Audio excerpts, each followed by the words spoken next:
Hey everybody, welcome to the Elden Ring video. I'm not entirely sure what I'm calling this as I record the video, but obviously by the time the video goes live you'll know what the title is. But suffice to say, it's not a review of Elden Ring. It's not even a games that infuriate me to no end, or games that depress me to no end, or whatever, because the game was just so all over the place in how I felt about it from moment to moment that I can't just pin it into one specific category. What I can tell you for certain is that I did not enjoy Elden Ring. Not in the slightest. I was playing through the entire thing out of sheer stubbornness and spite. This was ostensibly so I could finish the main content of the game, all of the major bosses, and of course the main storyline, so I could do a full review of the game. And I was hoping that Elden Ring could be the first Souls-style game that I do a full review of, because up to this point, I haven't been able to. Let me give you the context of where I am with Soulsborne-style gameplay. I tried Dark Souls Prepare to Die Edition on PC, only to find that it is an absolutely atrocious port. Performance was an absolute disaster, and it was basically unplayable on keyboard and mouse. At the time I started messing with it, I didn't have a gamepad, so that was a pretty nasty problem. Eventually I did get a gamepad and gave the game another shot, and the result was a My Thoughts On video where I didn't even come remotely close to even a quarter of the way through the game, let alone halfway or a full review or anything like that. And at the time I figured, you know what, this is just an awful port. Maybe the sequels have better ports. If I give those a shot, maybe with better frame rates and control responsiveness and such, I can get something out of them. But then the Dark Souls community decided to be extremely annoying, and I decided, you know what, it's not worth bothering with Dark Souls 2 and 3. So even though I have copies of both Dark Souls 2 and 3 along with all of their DLCs, there is basically a 0% chance you will ever see videos of them on my channel, because the Dark Souls fanboys are just so annoying that I decided it's not worth bothering with Dark Souls 2 and 3. But just because I wrote off Dark Souls 2 and 3 because of their obnoxious fanboys, that didn't mean I wrote off the entire Souls-like genre, and I started looking into other games on a fairly gradual basis. Stuff like Lords of the Fallen, which was absolute crap, so that was a bust. Or Code Vein, which just never really clicked. Or Immortal Planet, which shook things up a bit by being an isometric Souls-like game. Only turns out that's not exactly the best idea, because the perspective ends up messing with the gameplay mechanics, so that one didn't go very far either. And I eventually ended up going back to From Software games in the form of Bloodborne, which didn't go very well, and Sekiro Shadows Die Twice, which is a very different gameplay style, but still has a lot of Souls-like elements. And I didn't finish that one either. So my prospects for the Souls-like genre were looking rather grim until I finally gave Nioh a shot on PC. I had tried it a bit on PS4, but I really couldn't get past the 30 frames per second cap. I don't know how people deal with that crap. But suffice to say, I tried it out on PC and found out, hey, this actually isn't that bad, because the combat system is a lot faster, it's a lot more responsive on the controls, and there's all kinds of special moves you can do to really spice things up. There might actually be something to it. And then I got to the Hino Enma fight, which is one of the earliest boss fights in the game, and is also one of the most annoying. And I almost gave up on Nioh right then and there, but eventually I did manage to power through the Hino Enma fight by taking a very tedious method, which is really the only way you can fight that battle. But once I got past Hino Enma, the game got considerably more engaging again, and a lot of that is down to the combat system. It is way faster and way more responsive than any other Souls-like I've ever played. And that alone was enough to overcome one of the major hurdles I've had with the entire Souls-like genre up to this point. The vast majority of them, at least the ones I've played, have issues with control responsiveness and have very sluggish combat. Meanwhile, most of the issues I was having with Nioh weren't really due to the mechanics themselves, they were more due to things like the loot system, or the specific encounters I was going into, or just trying to get used to the different attack patterns of all the different weapons I was trying out, or things like that.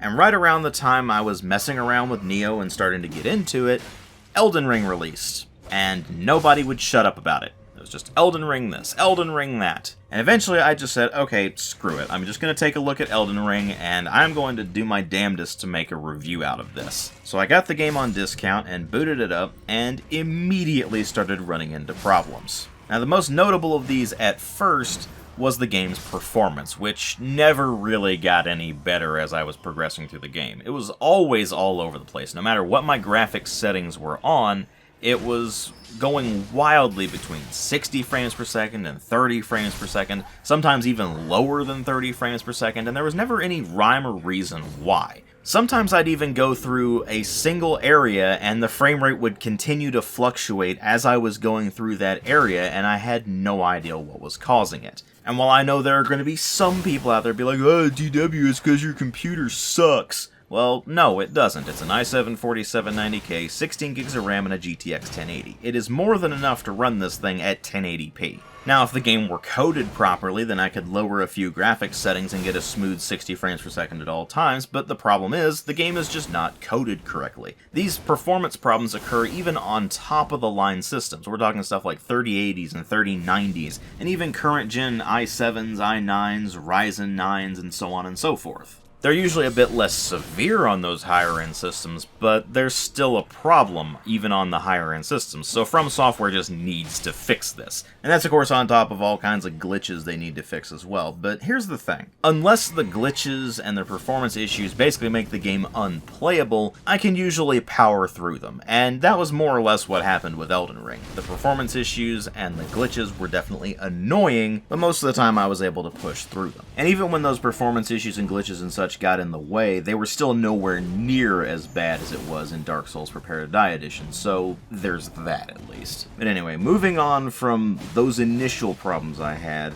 the next thing that I started noticing was that I was really digging the art design. And that's something I more or less expected. If nothing else, From Software has always absolutely nailed the art design of basically every game they've made. Elden Ring is no exception in that regard. It is phenomenal to look at, even though the graphics fidelity itself is just good. It's not amazing by modern standards. And there's still a lot of artifacts of their engine going back to Demon Souls. Things like the characters' faces basically not having any expression whatsoever, just never changing except during cutscenes. And even during cutscenes, your character's face will always just have this blank expression. Most of the characters are going to have just blank expressions. Their mouths barely move, if they even move at all. And really the only times you're ever going to actually notice any kind of facial movement is when you're going up against a major boss and it has the introductory cutscene where they start talking to you. Again, this has just been something that has been part of their games using whatever engine they're building everything on right now, going back to at the least Demon Souls, and no matter what, it always makes their games look older than they actually are. Now obviously things like that are just small visual touches that really aren't that big of a deal, but it's something you notice, even if subconsciously, because you're just so used to it from pretty much every other game out there these days. But even aside from that, if you've played a previous From Software game going back to about Demon Souls, you'll probably remark to yourself that a lot of stuff looks really familiar. Now, in the case of things like basic weapon models and armor models and things like that,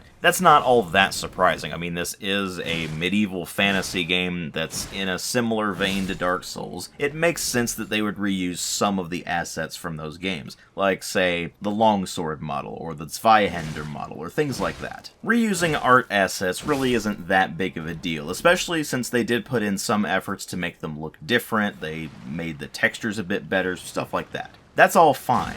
But where things get shakier is when you are going up against certain enemies and your brain starts itching because you feel like you've fought this thing before, and then it hits you because you have fought those things before in previous From Software games. To give you a prime example, the tree avatars that you'll run into whenever you find a smaller Erd tree, of which there are quite a few scattered around the world of Elden Ring. At first glance, you may not necessarily notice because they have a pretty different visual design, but they're actually just the Asylum Demon from Dark Souls 1, which probably wouldn't be as much of an issue if you didn't have to fight the Asylum Demon 3 times in the original Dark Souls and then again in Dark Souls 3. Obviously, that's not so much of a problem for people who are just going into Elden Ring, but if you have played previous FromSoft games, specifically Dark Souls and Dark Souls 3, then you're going to notice pretty quickly when you're going up against the tree avatars that the entire design is being reused from previous games instead of actually being something original and unique to Elden Ring. And it's certainly not alone. There are also smaller enemies that you'll encounter on a fairly frequent basis that are reskins of enemies that you fought in previous From Software games as well. That's not necessarily bad on its own. You can always take previous designs and improve them in subsequent games and such,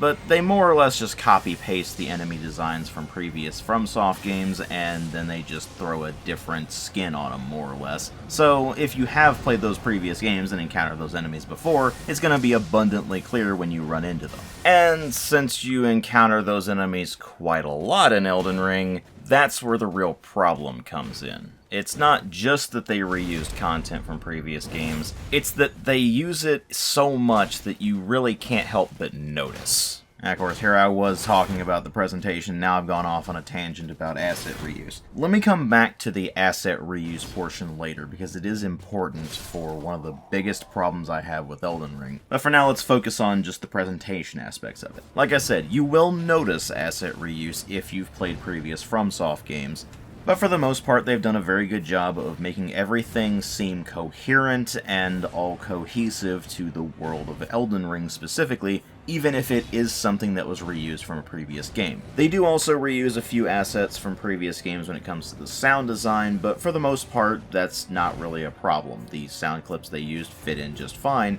and overall, the audio is very well done. The sound effects themselves are all quite solid, it's got a very good sense of atmospheric sound, and they even make better use of the soundtrack in Elden Ring than they did in previous games. You see, in previous games, the only times the soundtrack would show up is during boss fights and during cutscenes, and in Elden Ring, not only do you have the soundtrack showing up during boss fights and cutscenes, but you also have some ambient tracks that play as you're just wandering around the world and exploring. And those ambient tracks are subdued enough to where they actually enhance the experience of wandering around and exploring, as you get that sense of atmosphere not only from the sound effects themselves, but also this eerie soundtrack that plays and makes the world a bit more mysterious. And then when you get into combat, some more tense music starts to kick in that's still pretty subdued. And finally, you have the boss fights where the music flares up into this dramatic orchestral score. And that all works very well. They've done a very good job with all of that. Where the sound turns into a bit more of a mixed bag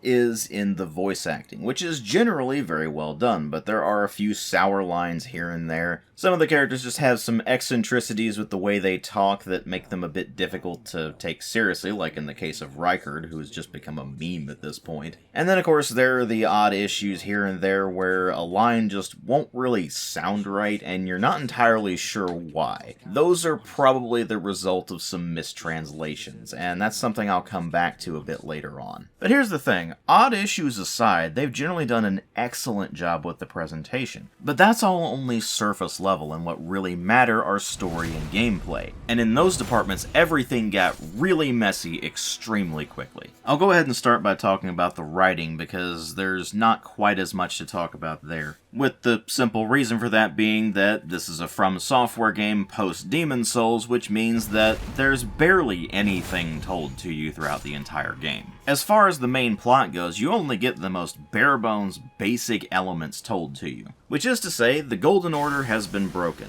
You play as a Tarnished. The Erd Tree is guiding you by grace to claim the Elden Ring and rule over the lands between. What does any of that mean? Good question. I don't really know either, because the game doesn't explain it to the player. Oh sure, you're given information on how to progress to the next major plot points, but you're not really given any actual information as to what anything is and why it's significant. The story is basically told to you from the perspective that the player character already knows what all of this stuff is and doesn't need it explained to them. That's fine, except that the player doesn't know what any of this stuff is and needs it explained to them so that they can have a good grasp on not only what they're doing, but more importantly, why they're doing it. Instead, like with basically all of the From Software Souls-like games, you're really only ever told what to do, and the explanation for why it's significant, why you should actually care, is never given to the player up front. You have to go completely out of your way to find anything remotely resembling that information. And what you're left with because of that is basically the game telling you, okay, you're a Tarnished, you need to go get the Elden Ring and become the Elden Lord and rule over the lands between. And as you continue to explore the lands between, you start to realize that that's really not a good thing, because the lands between are basically an absolute hellhole. Damn near everything in the lands between is hostile, whether it be some humanoids that have just gone completely insane, or dangerous beasts, or horrifying magical abominations created by the mages of Raya Lucaria, or otherworldly abominations that seem like they're from some other plane of existence but have somehow forced their way into this one. And that's on top of pretty much everything just being crumbling, decaying ruins. The more you explore the lands between, the more you realize there's nothing worth ruling over in the lands between. So why would you want to? There's actually a similar problem with the storylines in the Dark Souls games, where Dark Souls takes place in a world that is dying, and there is absolutely nothing you can do to stop it. The absolute best you can hope for is to just delay the inevitable by maybe a couple more centuries. And the more you explore the worlds of those games, the more you realize it's basically like with Elden Ring. There's nothing worth preserving in that world. These games are pretty overwhelmingly nihilistic with regards to the storylines, and there's nothing really wrong with that per se, but it makes it so much more difficult to actually care about the world you're exploring and why you're doing what you're doing. Instead of being given some sort of glimmer of hope, some reason that you would actually want to go claim the Elden Ring and become Elden Lord, you're more or less just told, well, it's your fate to do this. This is what you are supposed to do because you are tarnished, and thus that is your lot in life. The question that comes to mind there is, why are we here? Just to suffer? And funnily enough, the game actually reinforces that at numerous points, where you'll go through various quest lines and seemingly help people out, only to find out later that you actually doomed them to some horrible fate. And this kind of thing was steering me more towards one of two particular endings. Now, I do have to throw up a bit of a spoiler warning here for you if you're not familiar with any of these things, so if you don't want to have two of the game's endings spoiled for you in some way, then go ahead and skip to the time code that I'm showing on the screen. But suffice to say, the way the game's world was set up and the way it was constantly reinforcing this idea that basically no matter what you do, you're ultimately going to have a net negative outcome on the lands between, because there's nothing you can do to save it. The only thing you can really do is just perpetuate it. And by interacting with the friendly or at least neutral people throughout the entire world, you're mostly just driving them further into despair or driving them to their own demise. The game is more or less pushing you towards two endings, which you're not going to know going into the game. You're only going to know that you need to get the Elden Ring and then become the Elden Lord to finish the game. But there are multiple endings, and one of these is Ranni's ending. It is a very involved questline, and arguably the best questline in the entire game, because the NPCs you interact with during it are actually pretty interesting, and you get to go to some very interesting places, fight some very interesting things, and ultimately by the end of the whole mess, Ranni transcends this plane of existence and goes well beyond the lands between, and basically invites you along with her once you become the Elden Lord. In other words, after you've eliminated all the competition and become Elden Lord, thus bringing some semblance of order to the absolute chaos that had been reigning up to that point, you leave the lands between in darkness and then head off with Ranni into the stars. At a glance, it's still a pretty grim ending, but the thing is, the English version of this was mistranslated. In the original Japanese, it's a lot more positive. Instead of Ranni's order simply enveloping the world in darkness and loneliness, she's actually removing her order from the world and going as far away as possible so that she and her order don't interfere with the lands between. Because after all, having the order of things being so close to the lands between is what led to the Elden Ring being shattered and everything being thrown into upheaval in the first place. So if you take that out of the equation and just take it as far away as possible so that it doesn't interfere with the lands between's probably going to be better off. And by the time I got through that questline, that's what I ultimately wanted the ending to be by the time I finally got to it. But there was one other ending option that was very attractive before I managed to finish Ronnie's questline, and that was the Frenzied Flame ending. You see, if you go for the Frenzied Flame ending, then instead of reclaiming the Elden Ring and becoming Elden Lord, you embrace insanity and cleanse the world of the influence of the Greater Will and all of the other things that were causing it to be such a mess in the first place by burning everything down. So think about that for a second.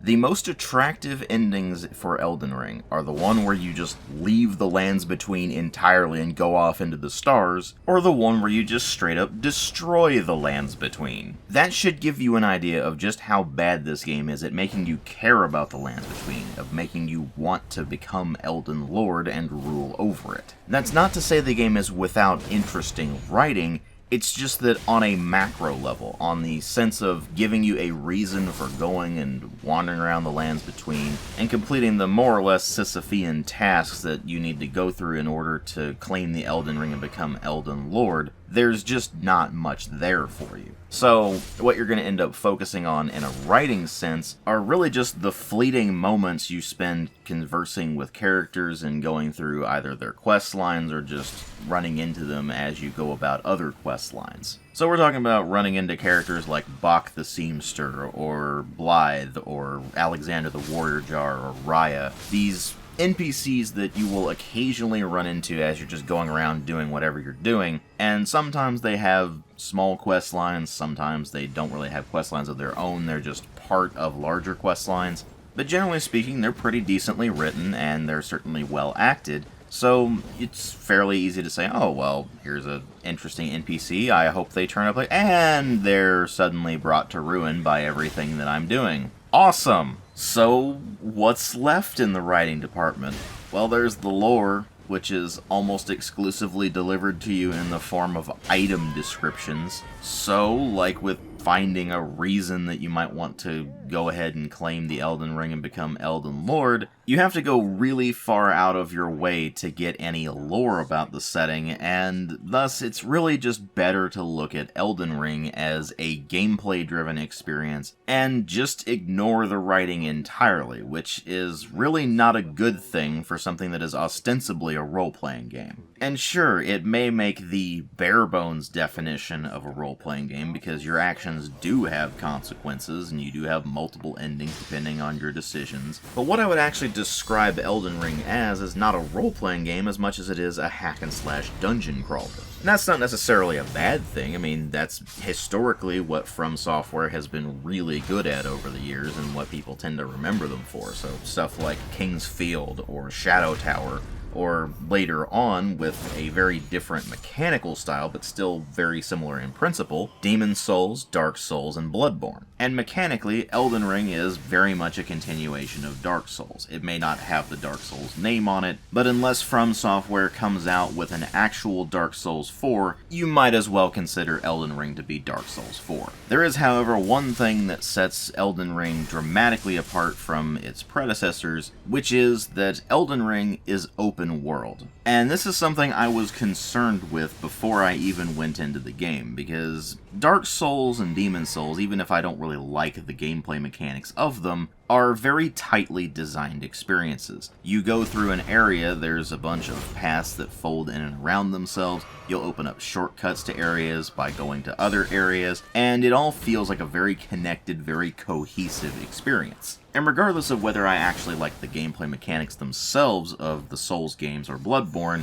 that very tight world and level design rolled up into one is always something that From Software has absolutely excelled at, and I will always praise them for it, when they actually do that. Because that's one of the bigger problems with Elden Ring. You don't start to run into this very tight, definitely From Software level design until you get into what people would describe as legacy dungeons. These are large themed areas where you'll have a specific set of enemies you'll need to fight, as well as certain challenges you'll need to complete, and it all culminates in a boss fight against a major enemy. So to give you an example of this, there's Rhea Lucaria Academy, where you'll go into this place and have to fight all manner of strange enemies, and after wandering around, fighting enemies, completing challenges, getting loot, and so on and so forth, eventually you will find your way to the top of the academy and have a boss fight against Renala, Queen of the Full Moon.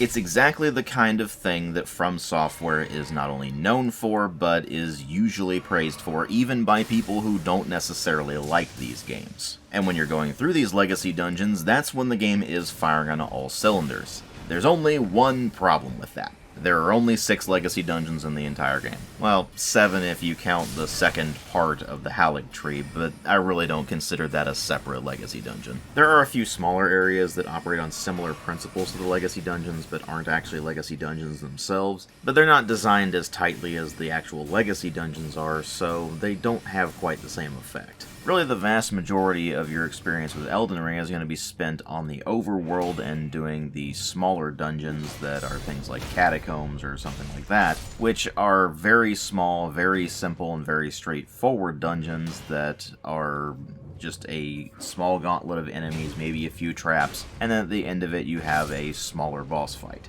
Content-wise, these are all very insignificant. They have no bearing on the plot, and mostly what you're going through those catacombs and mines and such for are resources. Things like the Grave Wart that you can use to upgrade Spirit Ashes, which I'll talk about more in a moment, as well as things like smithing stones or other crafting materials or things like that, because unless the mine or catacomb or whatever it is has a stone sword door where you can use one or more stone sword keys to open the lock on it and then get some sort of reward that's in there, usually you're only going to get one substantial reward in these dungeons, and that's going to be whatever the boss of that dungeon drops. This is where the game's stat system and the concept of builds comes into sharp focus, because you can build your character more or less how you want to. The game doesn't really restrict that, and the starting, air quotes, classes that you get really just give you a set of starting equipment as well as gearing your stats towards certain playstyles at first. You can obviously modify them however you want after that,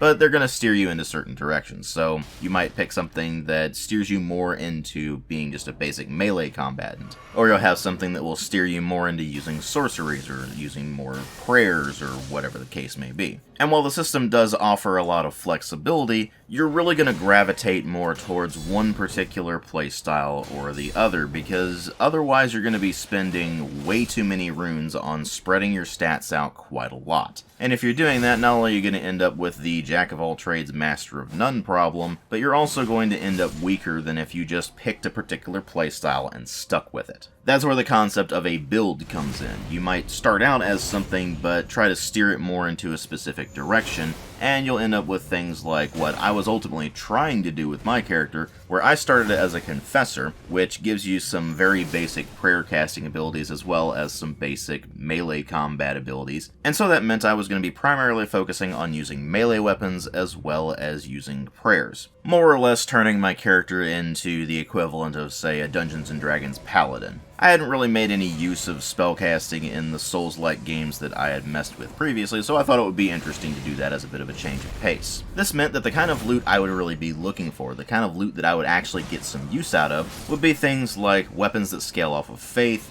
different prayer books so that I can get the various prayers and be able to cast more spells effectively, as well as obviously things like universally useful items that are good for any build, not just this one. So we're talking things like the talismans as well as the various consumable items that you can either just find or find the crafting books for. And what all of that meant is that exploring the various catacombs and mines and such became almost entirely about the resources they dropped, not the actual rewards for exploration. Because the vast majority of things that I found in all of those catacombs and all of those mines was completely useless for my character. We're talking constantly finding sorceries, which are intelligence-based spells, not faith-based one like my character was geared towards. Constantly finding weapons that scaled off of intelligence, which are for sorcery builds, or dexterity, or strength. and for which the requirements were so much higher than what my stats were that it would take me several hours of grinding before I would even be able to use them, and even then, it wouldn't actually be worth it because my build was not oriented towards those stats, and thus I wouldn't be getting the scaling bonuses unless I just completely abandoned the build that I was going for and just respect into either Unga Bunga Warrior, or a dexterity-based fighter, or a build centered around intelligence and casting sorceries and using intelligence-based weapons instead of faith-based spells and weapons. Now, Elden Ring reserves almost all of the faith-based weapons and the faith-based spells for much, much later on in the game, and so if you go with a faith-based build, you're probably going to end up relying on the Spirit Ash summons to carry you throughout the vast majority of the game, because you're just going to be so woefully underpowered that you're damn near useless until you finally get access to some decent faith-based weapons and some decent faith-based spells. This effect was so bad that I was stuck using the starting equipment for almost 30 hours, not because it was good, not because I wanted to use it, but because my stats weren't high enough to justify using anything else. I couldn't use any of the intelligence-based stuff because I wasn't going for an intelligence-based build.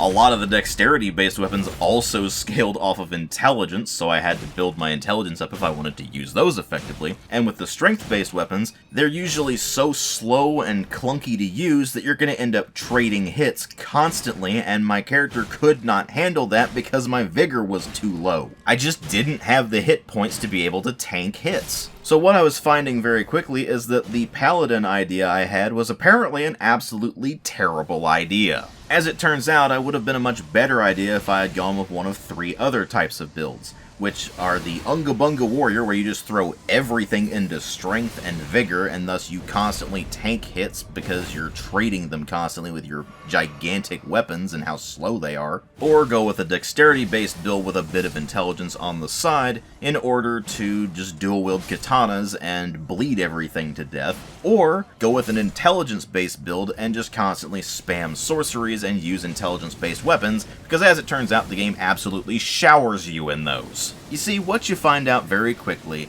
is that even though the character customization system is very robust in this, very flexible, and there are much more playstyles in this than there were in any other FromSoft Souls-like game to date, they just didn't balance everything out properly for the variety of playstyles they have on offer. And what makes that so incredibly frustrating is that if you go into this game without constantly consulting the wiki, or without being warned beforehand, you're not going to know that. You're going to go wandering around and finding all these catacombs and finding all these mines and all these smaller dungeons and such, and finding that the vast majority of the rewards have nothing at all to do with your build, so you're just getting this massive pile of gear that you just can't use. So even though the world of Elden Ring is absolutely massive, and you can go all over the place, find all kinds of things, and all kinds of small dungeons and such like that, exploring the vast majority of it is actually completely pointless depending on which build you're using. This makes the act of exploration a very frustrating experience. It's such a double-edged sword that you can't really enjoy it, but you also can't really hate it. Because,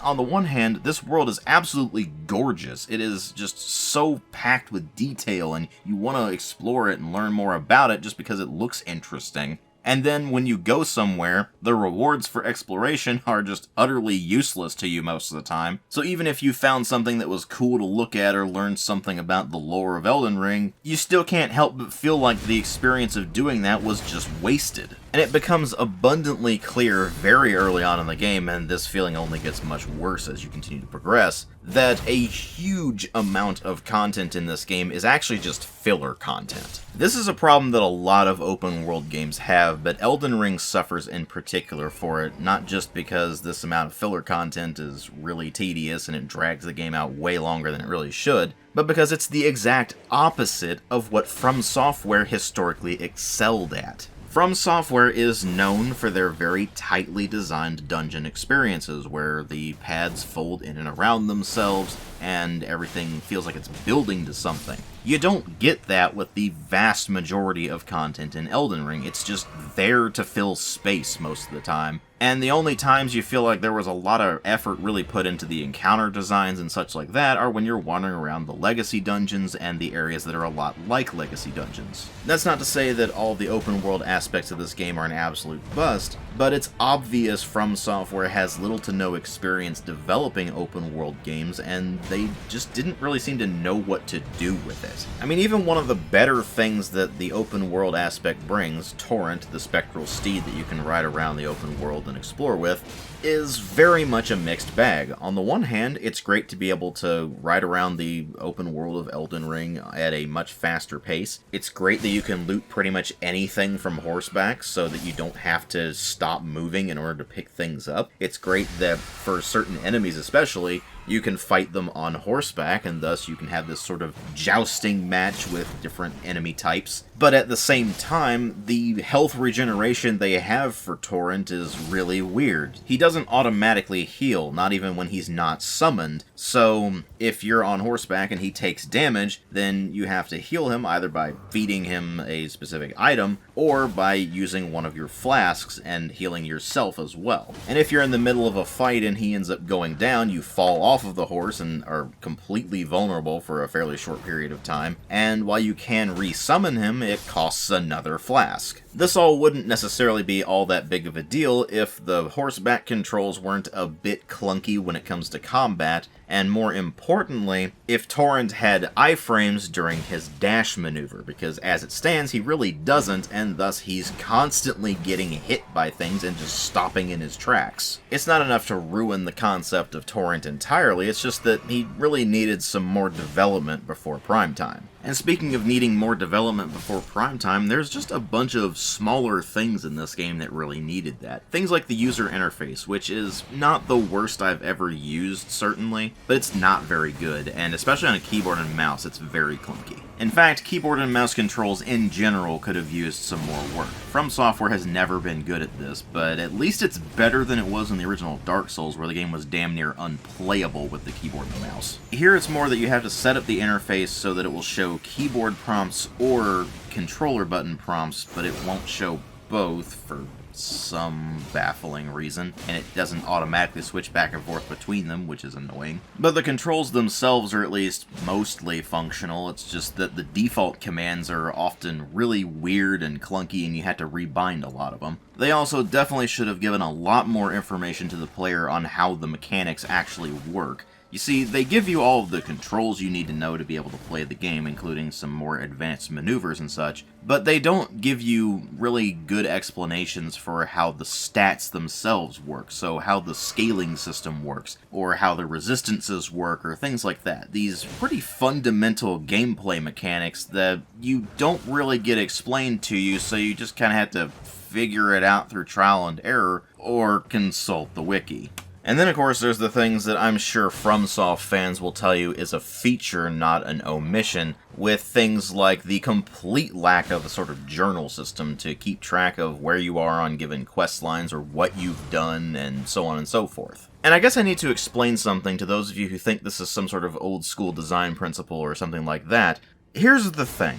Old-school RPGs and dungeon crawlers and such did not have auto-map features or journal systems until about the mid-90s or so. This wasn't because that made the games more difficult. It was because they didn't have the resources for it. Computers of the 80s and very early 90s did not have much in the way of RAM, they didn't have much in the way of hard drive space, so more or less out of necessity, they had to rely on the player making notes themselves and mapping things out on grid paper and things like that. I mean, they couldn't even have large dialogue sequences in the games. They usually had something like a text reference that would give you a page to go to in the manual or accompanying booklet so that you could read some paragraphs, because that would take up too much space on the discs themselves. So what do you see once you get to about the mid-90s or so and computers became more powerful, had more RAM, had more hard drive space? You started to see more RPGs and dungeon crawlers that had auto-map features as well as journal features. and the implementation of those features did not make the games less difficult. They made it easier to keep track of where you'd been and what you had done and what you might need to do in the future. And thus, journal features and auto maps became a standard feature of basically every role-playing game and dungeon crawler from then on out. Except for From Software, because for whatever reason they just didn't feel it was necessary to implement these things. Frankly, I'm actually surprised that they even implemented a map feature in Elden Ring at all. I have a feeling that if it wasn't an open world game, they wouldn't have put a map in it. But even then, using the map is a bit of an annoying process because you'll press the button to open the map, which goes fine, and then when you go to close the map, you might press the same exact button, only that brings up an information box instead of actually closing the map. You have to press the back button in order to close the map. That's just another aspect of that UI needs development thing there, but as far as giving the player the information they need to keep progressing through the game, trying to figure out where you've been and what you've done and what you might need to do in a given quest line is a bit of a pain because you have to keep track of all of that yourself and you don't even really know what you need to keep track of.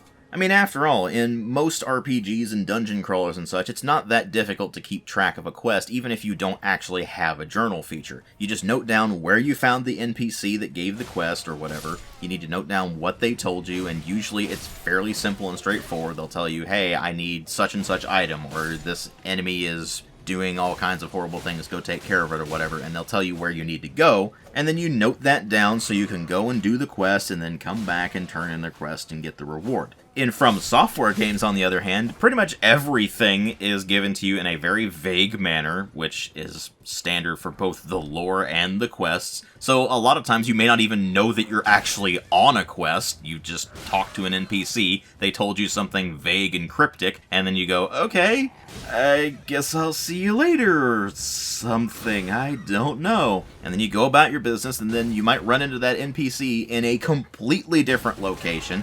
They talk to you for a moment, and you give them a random item that you found 20 hours ago and you didn't even know was significant, and then they'll give you something else that's cryptic, and you're left going, okay, well, I guess I progressed a quest line, but I don't know where I need to go next or what I need to do or really anything like that. And I know some From Software fans will probably shriek that that would be dumbing the game down and making it too easy and casual or what the hell ever. But here's the thing, it's not like I'm asking for, say, Skyrim or Fallout 4 levels of incredibly dumbed down to the point where you just get a basic instruction that tells you no information and you have to rely on a quest marker. All I'm saying there is that while you don't really need to do this in a dungeon crawler that's much more structured like, say, the Dark Souls games, in an open world game like Elden Ring where you can go pretty much anywhere you want and it's a huge open world with relatively few NPCs and you don't really necessarily know where they're going to be next, it's important to know who you've talked to, what they told you, where they were to begin with, and if it's a quest line you're on, some way of keeping track of that. And not only do you not need to dumb the game down to do that, you don't even need to do anything all that complicated. I mean, look at what Morrowind did. Even the original release of Morrowind, with its god-awful journal system, makes it easier to keep track of where you've been, who you've talked to, and what you're doing than what Elden Ring does. And for those of you who never played Morrowind, which is probably most of you watching this video, because most of you probably went into Elder Scrolls with the likes of Skyrim, which was mind-bogglingly dumbed down, in Morrowind, the most you would really get from an NPC is directions. So they would tell you, hey, to get to this place you need to go out of town through the north entrance and follow the road for a while, then you'll reach an intersection and you need to turn right, and then if you follow that for a while, eventually you'll come to a boulder and the place should be right around there, or something along those lines. And while the main issue with Morrowind's journal system is that it was a pain in the ass to organize when the game originally launched, eventually they fixed that by giving you tabs and the ability to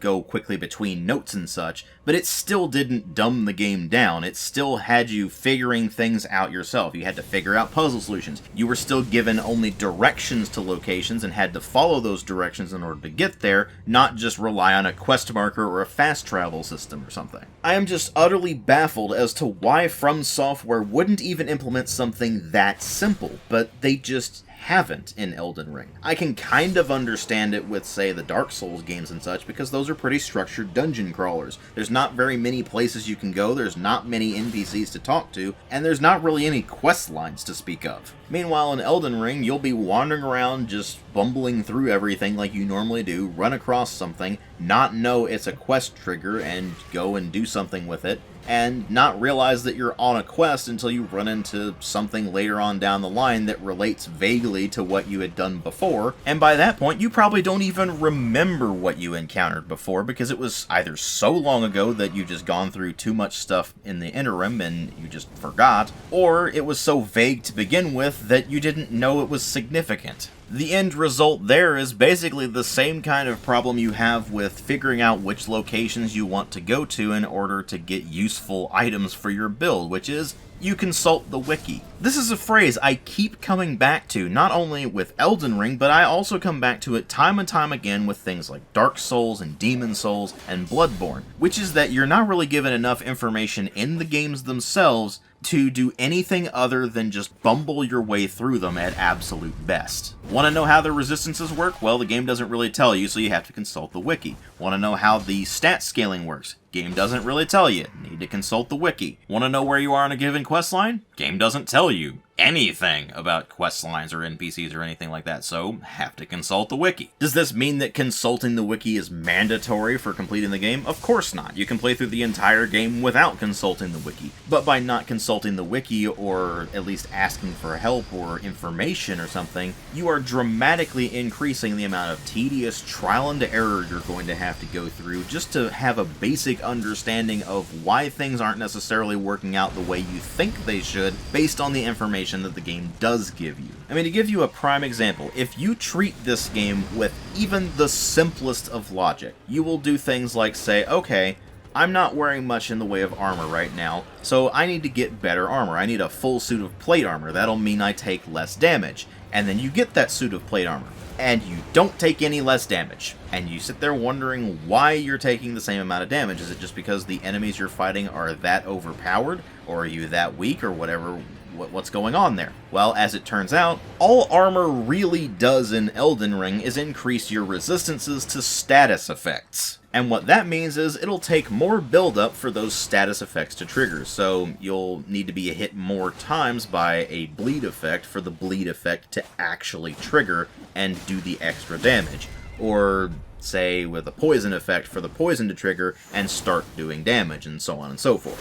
Thing is, the game doesn't really tell you how the resistances work, so you're not necessarily going to know how that all works, and it doesn't tell you that the armor value for the various suits of armor doesn't really matter all that much either, because unless you're going from a light cloth type armor to a full plate heavy type armor, you're not really going to notice any substantial effects on how much damage you're actually taking. What you might notice from that jump, though, is that you might take one extra hit. So, ironically, it is actually better in this game to not wear armor at all if you're trying to avoid damage, because the most reliable way of avoiding damage in this game is simply not being hit in the first place, which means that you're going to be relying on dodge rolling around and relying on the iframes that dodge rolling gives you. And thus you'll want to make sure that you don't have your equipment load such that it is impairing your ability to roll, because if it's too high, then you will roll very, very slowly, and you'll basically just leave yourself wide open to being clobbered. But what makes this so much worse is not just that the game doesn't give you the information you need to be able to fully understand the mechanics without consulting external information, and not only does it have paradoxical dumb decisions, like the heavier armor really not reducing incoming damage anywhere near enough to actually be worth using, but even if you do decide to go with light or more medium weight armor so you can do a lot of dodge rolling around, that doesn't necessarily matter, because this game is still plagued with a lot of issues that have plagued previous From Software Souls-like games, such as the downright infuriating at times input buffer, which causes what feels like input lag, but is actually you press a button, it puts the action that you were trying to do into a buffer so that when you complete the current action, it will immediately go into the next one, thus resulting in controls that feel more sluggish and clunky than they really should, as well as enemies enemies having really obnoxious auto-tracking attacks where you have to dodge at times that don't really feel like it's actually good to dodge, but that's what you have to do, as well as the wonderful, typical problem of FromSoft still not really understanding how hitboxes should work. They should know by now that if the actual animation on the enemy you're fighting does not have the enemy's attack model or projectile or whatever intersect with your own player model, that it should not count as hitting you. And yet, they still have that problem where the model will either go over your head or still not hit you, but because the hitbox itself was a bit wonky, the attack still hits you and you probably still end up dying from it. And that's all frustrating enough, but that's the kind of stuff we have dealt with in previous From Software games. Elden Ring brings something different to the table, however. It does something that is far worse than any of the things I have mentioned up to this point. It doesn't play by its own rules. You see, the combat system in Elden Ring is much the same combat system as we saw in Dark Souls, especially Dark Souls 3, which is to say that you have a limited amount of healing options, mostly the flasks, and every single action you take during combat has consequences because of that input buffer. So you will press a button, you will dodge, and you will be only dodging until that dodge animation is complete. Then you can go into the next action, or you can press the attack button. It will go through the attack animation. Once that is finished, then you can do something else. You can't cancel out of these things. As such, the main way you're going to be fighting enemies in Souls-like games that use this combat system is that you're going to observe them and see what kinds of attack movements they do, what kind of combinations they do, what kinds of projectiles they might throw, or area effect attacks they throw, and you need to learn how to deal with those. Now, of course, some of their attacks are going to be fairly obvious, so it's going to be fairly easy to get out of the way of those in order to counterattack them once they finish that animation and leave themselves vulnerable. In other cases, the attacks can't be easily sight-read like that. They might have a long wind-up, but a very quick snap, so you just need to memorize the timing of it, or they might have a fairly non-obvious wind-up maneuver followed by a very quick damage effect, and you just need to memorize when that's going to occur and what to look for. This is why I have always described this style of gameplay as very trial-and-error based, because you're not going to be able to do all of this stuff instantly. You're going to have to take a few hits as you go through. And in the previous Souls-like games, that hasn't been as much of an issue because the enemy's attack patterns have been designed around the limitations of this system. And while I personally don't find the idea of constantly dying over and over and over again to have to learn the attack patterns of things enjoyable, I get that that has appeal to some people. The problem with Elden Ring, though, is that they no longer adhere to these principles. They no longer adhere to the design limitations of this combat system. Because unlike FromSoft's previous Souls-like games, a lot of the enemies have a severe lack of consistency. They no longer behave in the predictable manner that we really expect using this combat system, because that's the only way you can really avoid taking damage and counteract whatever that enemy is doing. The enemies hit for a ton of damage, so you need to be able to predict what they're doing and get out of the way of it and then counter once they're left open after that. Well, what do you do with that when the enemy just reads all of your inputs and notices that you're trying to get out of the way of something and then just immediately follows up with an attack you have no chance of dodging? Or how about when they have such a short attack animation wind up that you really can't notice it and you just have to start dodging around every single time they so much as twitch? Well, you end up with enemies that were designed for a much faster and much more responsive combat system than what we actually have in Elden Ring, and that contributes heavily to a lot of the fights just feeling straight up unfair. Maybe they thought more people would be going into this in multiplayer and thus you could split the aggro on the enemies between multiple people, but whatever they were doing there, it ended up making an incredibly unbalanced experience if you're playing it solo, because you either end up with a playstyle that is laughably easy due to being easily exploitable, like, say, sorcery builds, where you can basically just spam Comet Azure and just annihilate anything in your path, or the dual katanas with one of them being Rivers of Blood, thus meaning that you're constantly proccing the bleed effect, which a lot of enemies are weak to, so you just carve through everything with relative ease. Or you have builds that are somewhat viable, but they end up being very tedious, constant trading of damage, like, say, the Unga Bunga Warrior build that I mentioned earlier. Or you end up with builds like mine, where I was basically going for the Paladin build, and it turns out that that was completely non-viable until really late in the game, and long before I even came close to hitting that point, I had already said, you know what, screw it, I don't care anymore, because this thing is just not playing remotely fair, so why the hell should I? I ended up mostly relying on Spirit Ash summons to draw aggro from the enemies, while I would hang back and chuck fireballs or lightning bolts at them. Was that what I envisioned for the character? Of course not. What I envisioned was a primarily melee build where I would go in with sword in one hand, shield in the other, fully clad in gleaming plate armor, and whenever enemies would be too far away for me to get to them with melee, I would switch over to my holy symbol and cast magic at them. So the playstyle I ended up adopting wasn't how I actually wanted to play the game, but it's what the mechanics pushed me into doing, because the distribution of rewards for exploration and defeating bosses and such was incentivizing completely different builds than what I was going for, and more importantly, the enemy designs and the way they were able to just snap react to things was just not built properly for the combat system. So I did what I could with what I had. The game gives you spirit summons, and it gives them to you in fairly high abundance, so I figured might as well use them, and thus I relied on those to carry me throughout most of the game. Even then, there's only so much that the Spirit Ash summons can do when faced with enemies that are designed for a combat system far faster and more responsive than what you actually get in Elden Ring. So the general experience of playing through Elden Ring was immensely frustrating. I started out wanting to play as a paladin type character, and the game basically didn't let me do that until very, very late, by which point I had already settled into, screw it, I am just cheesing the living crap out of this game as much as I can because it's not playing fair, so why should I? And that meant that the vast majority of the time I spent messing around with Elden Ring, I was being fueled entirely out of sheer stubbornness and spite.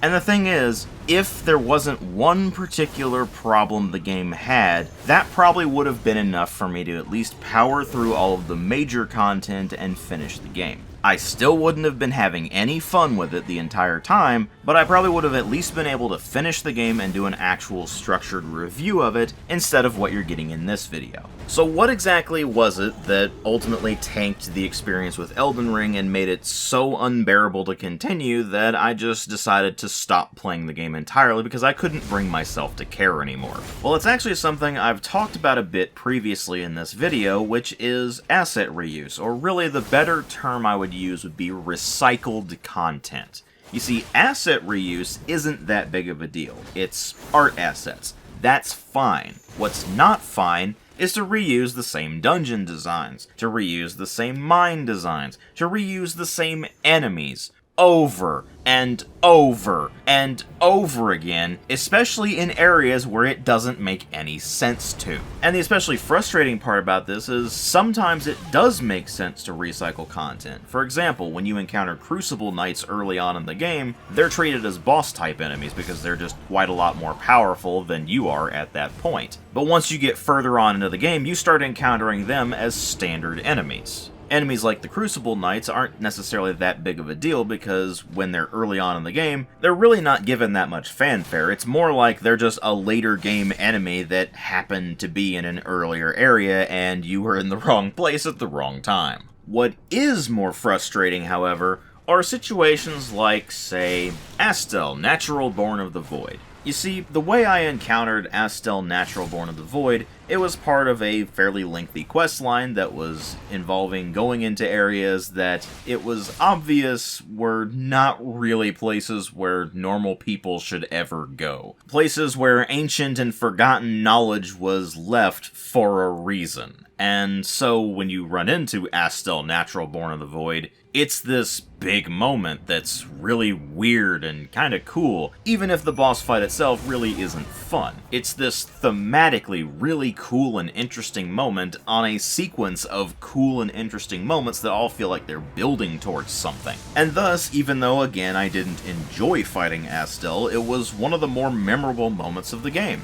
So imagine my surprise when, much later on in the game, I'm wandering around and manage to find a mine shaft that I'm clearing out, and then I get to the boss area of that, and find that it's another Astel that's even tougher than the one I fought previously. And keep in mind, the one I fought previously was part of this large quest line that felt like it was building towards something, did actually build towards something, and potentially had the chance of changing the entire world of Elden Ring. And then, when I'm just clearing out a random mine somewhere, I find another one that's even tougher just hanging out. And as I went through that even more frustrating boss fight, because not only does that particular one have even more health and do even more damage than the previous one I fought, but also has a grab maneuver that's even more bullshit than the one I already had to deal with. But I found that it dramatically cheapened the experience I had had previously. Again, I didn't enjoy fighting Astel, but it was a really cool moment thematically and narratively. And all of that coolness was just immediately thrown into a wood chipper by them reusing the enemy later on in the game in some random side dungeon.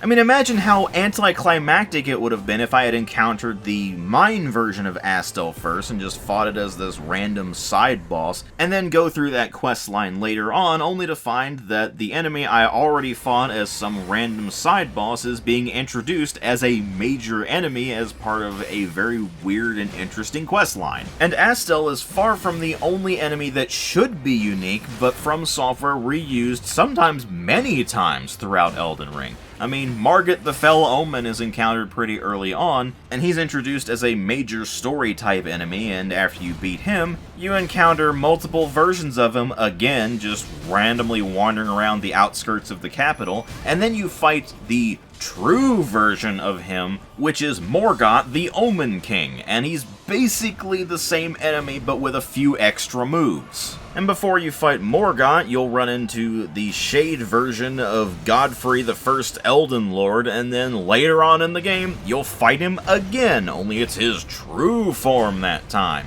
You fight Godric the Grafted in Stormvale Castle, and it's built up to be this big climactic thing, and in the moment it seems really cool.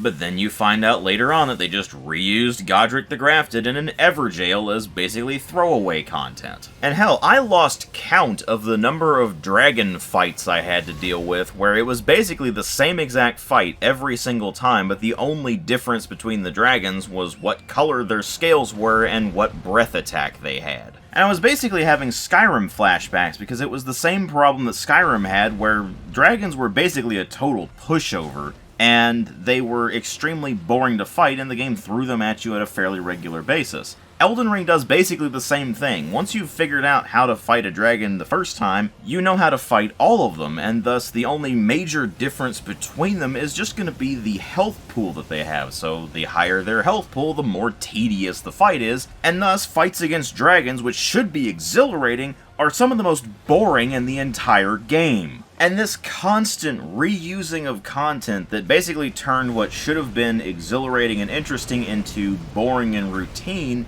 just got worse and worse the further I got into the game. It started out not being as bad because in the early areas you're encountering new enemy types. You're having to learn attack patterns and you're getting all manner of gear and you're not necessarily sure how your build is going to truly be set up yet, so you're experimenting a lot. And then you get further and further into the game, you settle more and more into the routine, and it gets more and more boring. You see, I was able to deal with the recycled content up until I got past the Royal Capital, because until that point I was still encountering new things on a fairly regular basis. Then I got past the Royal Capital, and I went into the mountaintops of the Giants, and the consecrated snowfield. And the new content abruptly stopped. From then on out, it was just reskins of enemies that I had already fought, maybe with a different element associated with them, and maybe with an extra move here or there, but nothing substantially different enough to really make a difference. And what was usually already a tedious fight was made even more tedious because they just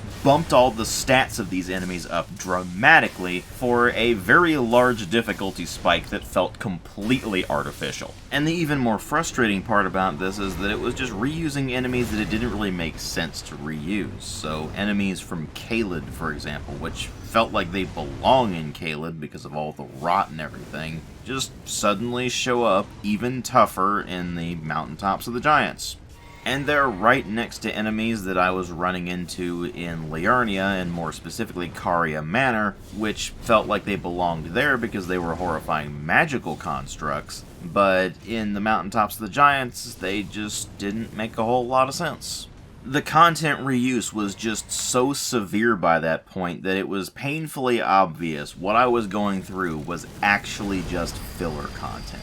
And the more I looked at everything I had been experiencing up to that point, the more I realized that almost everything I had experienced up to that point was also just filler content. Stuff that is just there to take up space and fill up an open world, not because it actually belongs there, not because it actually makes the game better. And it was right around this point when some major issues came up that I had to deal with, and that made me stop playing Elden Ring for a couple of weeks while I was sorting all of those things out. Things like some medical problems that came up, as well as some more personal issues that I had to deal with. And once I got through all of that, I came back to Elden Ring, not really recharged, but at least not having thought about it for a while, and I went about going through what I was previously going through, which at that point was taking a break from the consecrated snowfield and the mountaintops of the giants to go back to the Volcano Manor and finish up all of that quest line. And so I finished up what was left of that and got to the final boss fight of that quest line, which was against Rykard, who has become something of a meme in the Elden Ring fanbase. And for very good reason. He's kind of a silly guy. The thing is that while his boss fight is thematically kinda cool, as far as the mechanics go, it's actually very tedious and very boring. And it was at this point when I realized that the sheer stubbornness and spite that had been carrying me through the entire game up to that point was no longer sufficient, because it wasn't enough to keep me playing through the boss fight with Rykard. I tried it a couple of times, I failed a couple of times, and then I decided, you know what?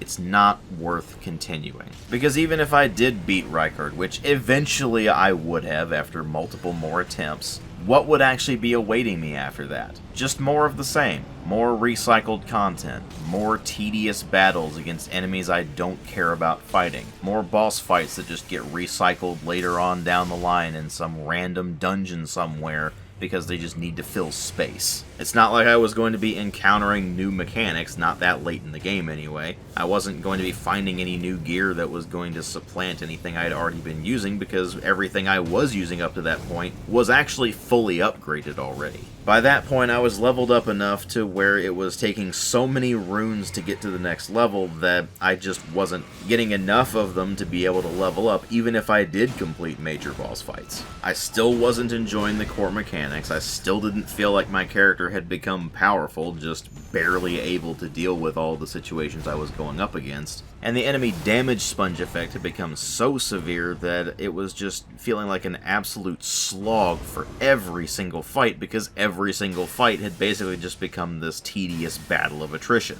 And when I looked at what content I had completed versus what was left to complete, I estimated I probably had another 30 plus hours of the game to go through before I would finally get to the end of the game. So after losing the fight against Rykard a third time, I just decided to stop playing the game entirely.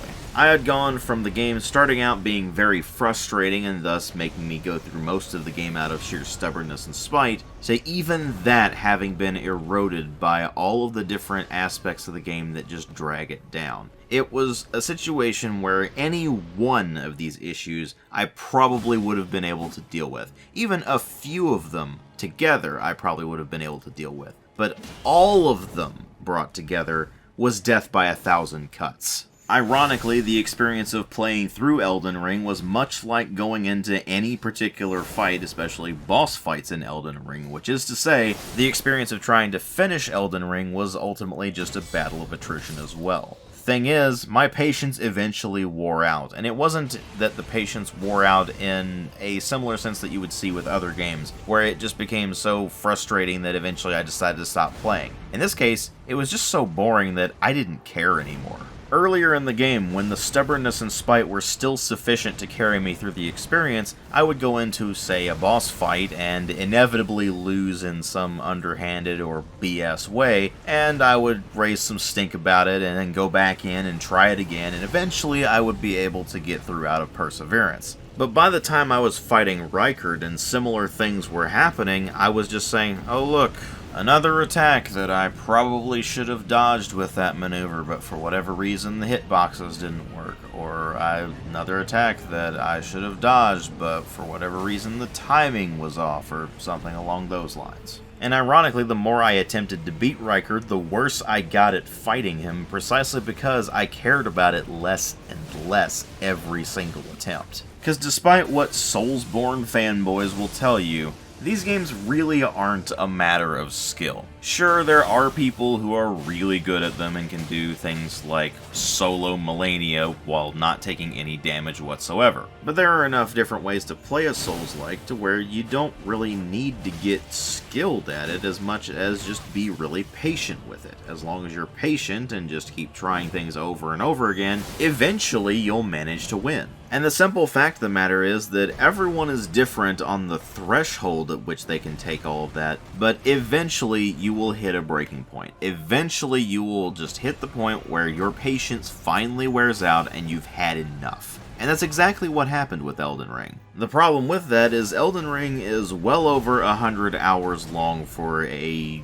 not necessarily completionist playthrough, but a playthrough like I was going through, where I was kind of taking my time and exploring a lot of the side areas and such like that. And by the time the very last shred of my patience and stubbornness and spite finally wore off for Elden Ring, I had made it 86 hours, 49 minutes, and 25 seconds in. And by my estimation, I had at least 30 more hours to go before I would finally get to the end of the game. But I had hit the point where I found the consecrated snowfield and the mountaintops of the giants quite a bit earlier than that, and everything was just wearing on me so much by that point, especially just the sheer amount of recycled content that was being done in such a ham-fisted way, that the last several hours of even attempting to continue through Elden Ring were an absolute struggle. I was just having to force myself to play the game, instead of just being so frustrated with the game that I wanted to keep going just to not let the game beat me. But of course the real question with all that is, what do I do with that information? What do I do with the reactions that I had to the game, where I started out being immensely frustrated with it, and then the further in the game I got, the more and more apathetic I became towards it? Well, there are a few things that I can definitely say for certain. The first of them is that all of those claims that Elden Ring is some sort of masterpiece, absolute bullshit.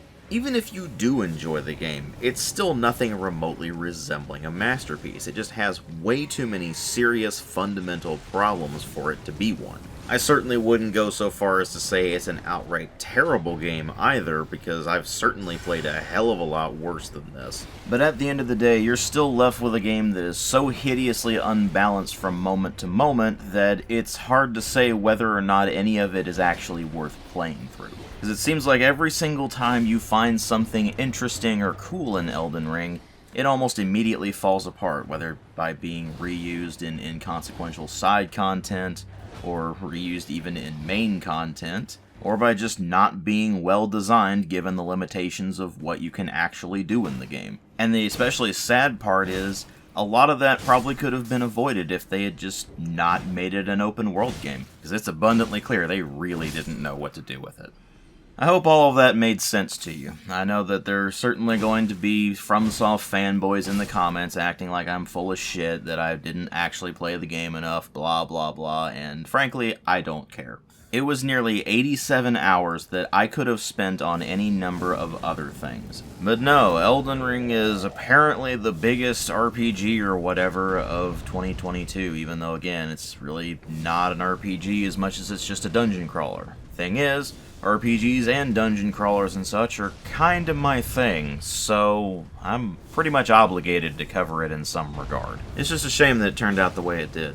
But hey, I guess you can count this as the longest time I've spent messing around with any Souls-like game, because the closest one after that is probably Nioh, and I'm sitting around 20 hours on that. Thing is, Nioh is much more tightly designed than this, so it's probably going to be the first Souls-like that I'm actually able to finish. But we'll just have to wait and see on that. I have absolutely no idea how long Nioh's going to take for me to do a video on, especially considering I need a break from Souls-like games after this, because this was just extremely draining. So thank you all very much for watching the video. I hope you all enjoyed it. I hope you all got something out of it. Even if that is just a bit of a counterbalance to the ridiculous amount of hype that Elden Ring's been getting, because people have been acting like it's some practically perfect masterpiece, some messiah of gaming, when it's not anything remotely resembling that. I mean, hell, I know I haven't played the remastered version of Dark Souls yet, and I certainly haven't played Dark Souls 2 and 3, and probably never will thanks to how obnoxious the Souls fanboys are.